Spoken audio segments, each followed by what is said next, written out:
Hello guys, Andrew here. Welcome back to Drew Tutorial. And in this video, I'm going to show you how to export a single image or word in Affinity. So once you're on your design, guys, if you want to export a single image or word or whatever it is on your design, you can easily do that.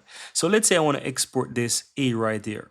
All I have to do is ensure that I select it and then go ahead and click and export. And you can click the drop down towards the right and choose whatever file format you want. And you can even see from the preview that it shows you what you'll be exporting. So if I wanted to do the word design as well and I click that, you can see that it shows that as well. So anything, if I want this image right here and I click the drop down, you can see that it's going to select that as well. So if you want to export a single word, picture or whatever it is, just select it, then click and export. I'm going to do this for the current one right here.